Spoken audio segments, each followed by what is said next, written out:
Good evening, boys and girls, ladies, and a gentleman. Turn the lights down low and shut your faces as I wrap you in the cozy blanket of a story. A story as heartwarming and soft as a mother's kiss. Or is it? Shh.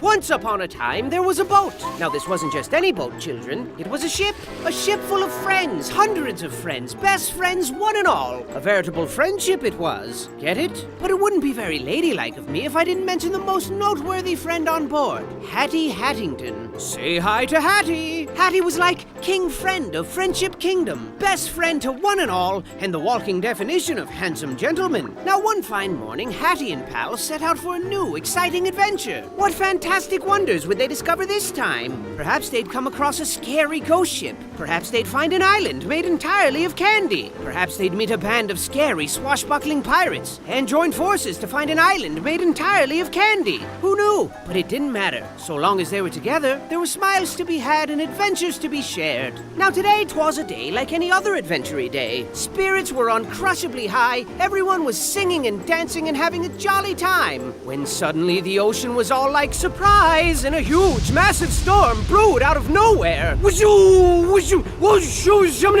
that was quick. And there was thunder, boom! And the lightning, boom! And the wind, boom! And like that, it was over. Is everyone okay? Said Hattie. I don't know what I'd do if I lost even one of you, Hattie continued. But the eye of the storm is very misleading, children. Never turn your back on it because the ocean was all like, psych! And it came back even bigger this time, twice as big. As if Poseidon himself extended his hand in friendship and they spat in his mouth. Boy, he was pissed. He was mad. Then the rain came down like a shower of bullets, and the floorboards were buckling and creaking and breaking, and pieces of their ship were raining down like shards of broken dreams. And then Reginald comes upstairs and he's all like, I say, gentlemen, I do believe we're in quite a spot of bother. And everyone else was like, really? What tipped you off, genius? And then Hattie was all like, hey, be nice.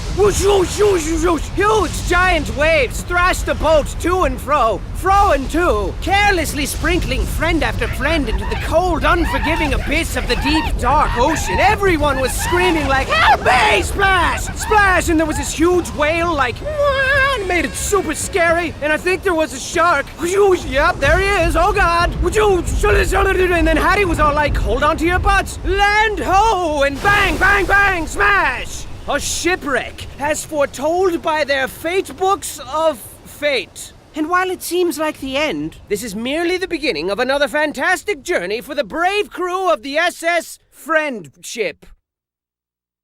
Way to bite the bullet so far. You don't even complain about the prison food, which is shocking because that stuff tastes like doo-doo casserole with a side of butt salad. But best of all, your riveting performances have the theater bursting at the seams with excited patrons. And with all this extra cash you're raking in, the theater can afford some serious improvements and really start beefing up these horrifying shows of murdery death to appease the fickle crowd. So that's good. And what's the deal with Hattie? He just creepily looms around the theater all day. Look at him looming. It seems like he's been forcefully forced to manage this place. Well, it looks that way. He just sort of sits there, just as productive as one can be. Yep, living life to the fullest. Whoa, slow down, buddy. Yes, sir, full of salt and pep. Full of pea and vinegar. Overflowing with youthful energy. Say something, Hattie. Cat got your tongue? Shut up. You know, people really seem to be a precious and rare commodity in this strange part of the world. Seems our little boat wreck was a delicious gift from the heaven gods, and these bizarre cats are taking full advantage of us. What cruel fate left them to roam the grounds of this scary old theater, desperately ruling these bleak premises with an iron paw? And just how long have they been orchestrating this sinister scheme? I mean, avert your eyes, children. Avert them! There's bony people skeletons everywhere. Scary, right? Now, I'm no genius, but I definitely know how long it takes for a body to decompose. So this must have been going on for at least... Oh, wait, scratch that thing I said. So do you possess the courage to soldier onward and uncover the mysterious mystery behind this grim world? Or will your hilarious death screams be drowned out by the sound of your own hilarious death screams? We shall see. We shall see. We shall see. You see?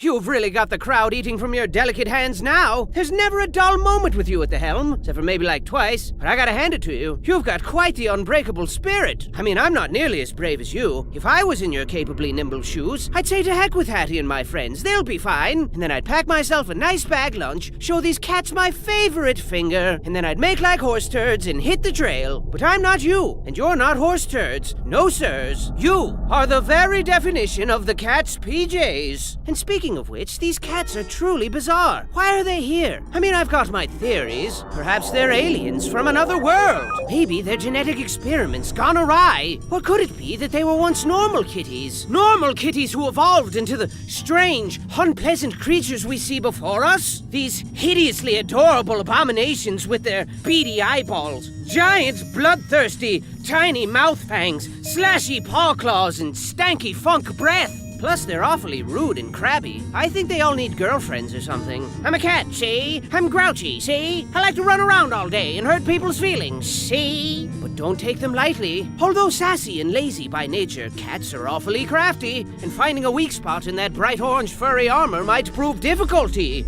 Minus the why. They're always watching, children. I see them lurking in the shadows. Lurking hard! Or hardly lurking, see? On that note, this whole theater's like a bad joke. But how did things get so bad? At one time, this theater was a nice place, with flowers in every vase and smiles on everyone's faces. Can you believe it? I wouldn't believe it. I mean, if you told me that, I'd more than likely call you a liar and walk away. And, find some place to get ice cream to replenish the innocence you blackened with your filthy deceits. I like strawberry. Just keep your wits about you as you descend deeper into the belly of the beast. And perhaps you'll find a way to put an end to this madness.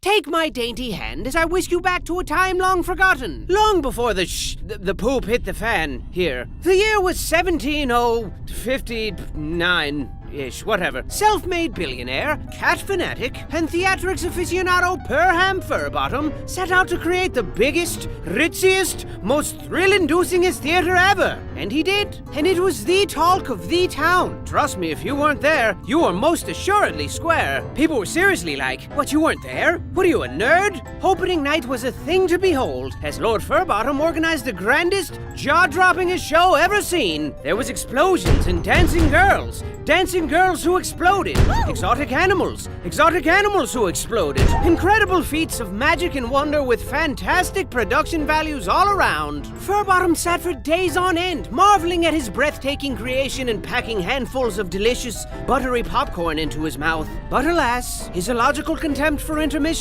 ultimately caused his demise, and during the show, Furbottom passed away, having pooped himself to death on the way to the bathroom. Legend says he clenched his butt as hard as he could, but his little cheeks just gave out.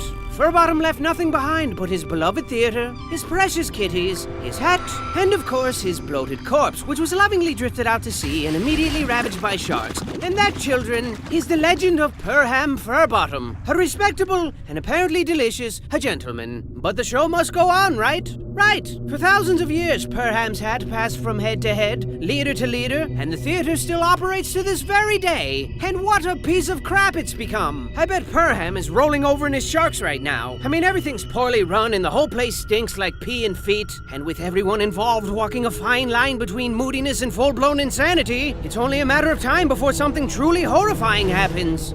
But try to keep a sunny disposition as you sink further into darkness, yeah? Nobody likes a crybaby. Perham's hat sure is a mystery. It vexes me so. It truly does. But where did it come from? Well, children, some say the hat was blessed by a voodoo witch doctor, and then cursed by another voodoo witch doctor like 20 minutes later. Others claim Perham was adventuring through the treacherous caves of the Nightmare Princess when he found the hat perched atop a giant ruby. A ruby that naturally formed into the shape of a skull. A human skull. But you know what I think, children? I think the hat is haunted by all the souls of its previous owners, all their dreams and failures mashed together in a frantic, poisonous scramble of grumpiness and conflicting viewpoints. But I'm the dumb one, right? I mean, you got these voodoo nightmare princess thingies, easily the biggest crocks of stuff I've ever heard in my entire life. But I'm the dumb one, that's fine. And not just anyone can don the hat, you know. It calls out only to those who embody the exemplary qualities required. Charity, bravery, handsomeness, gentlemanity, inoffensive smell, etc. PC. And of course, proper head size. Guess that explains why cats can't wear it. Plus, whoever heard of a cat in a hat? That's preposterous. And heavy weighs the crown. He who wears the hat calls the shots, and in a time long forgotten, maintained balance and ensured that everyone was plump and happy and wanted for nothing. But all good things come to an end, children. Well, that's not entirely true. I figure pizza will always exist. But this hat,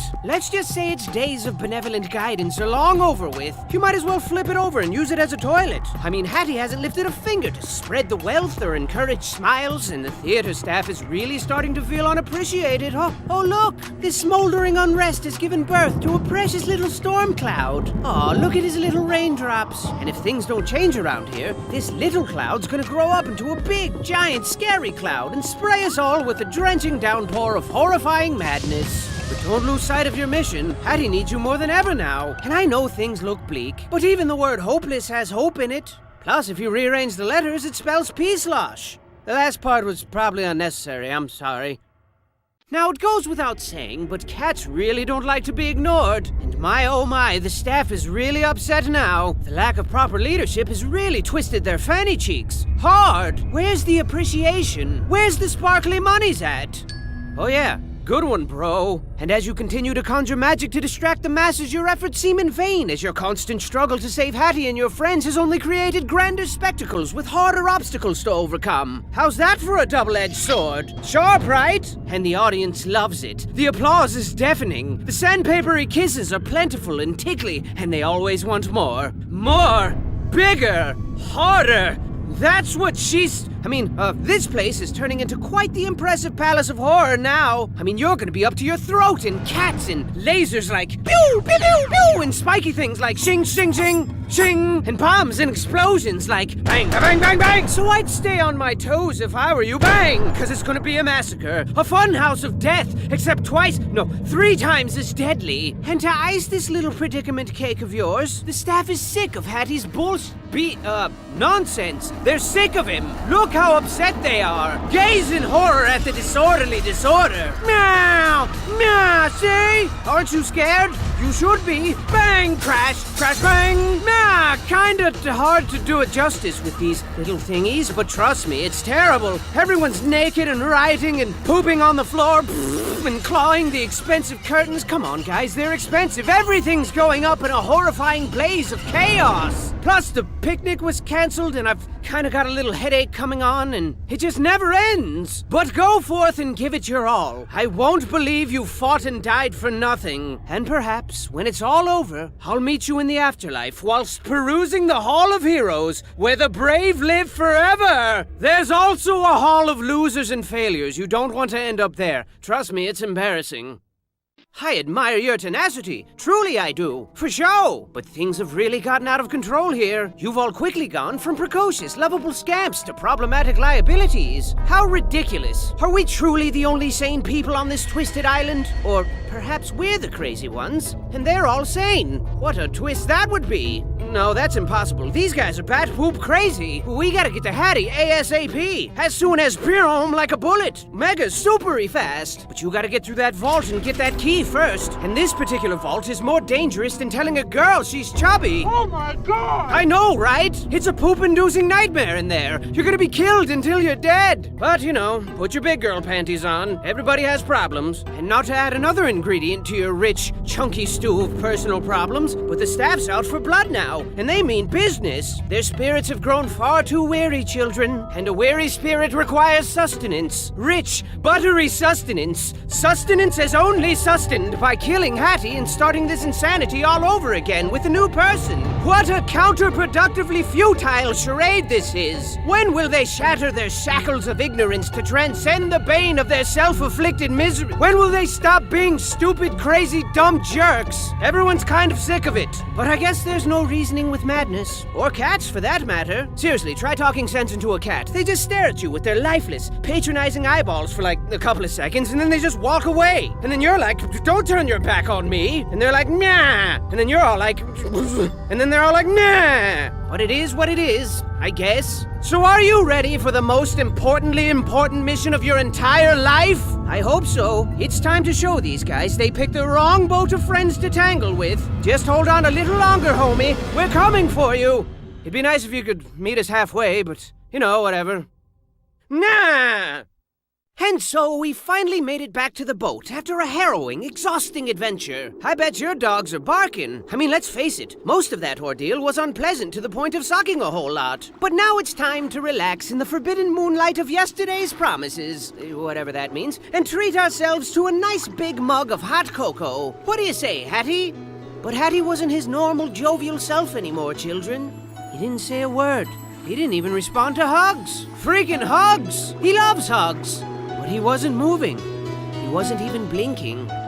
Where's he gone to? Where?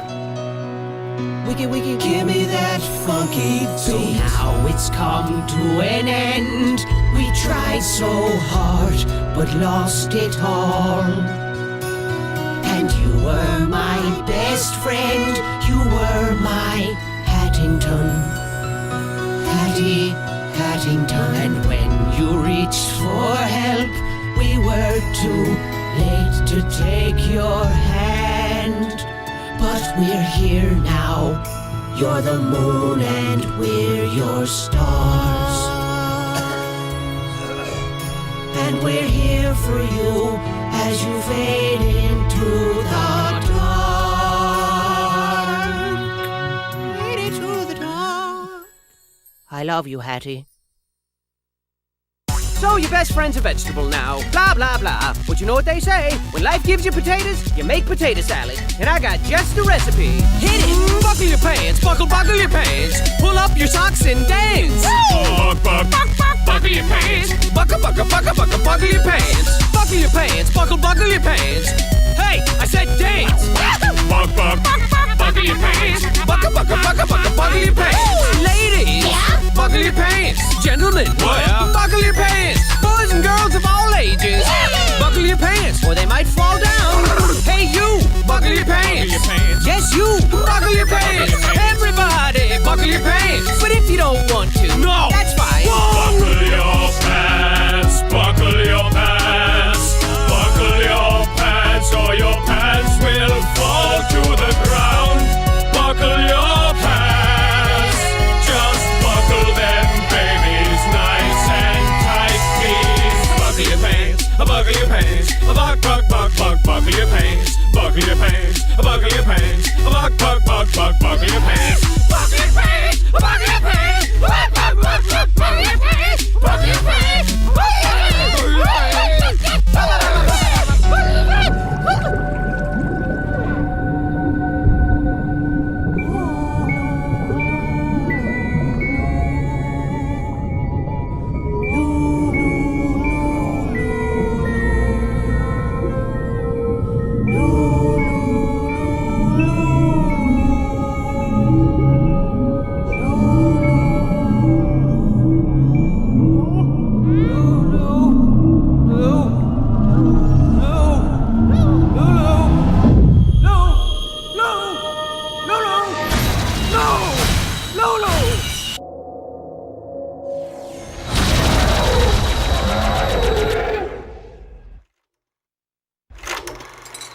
Oh, I get it.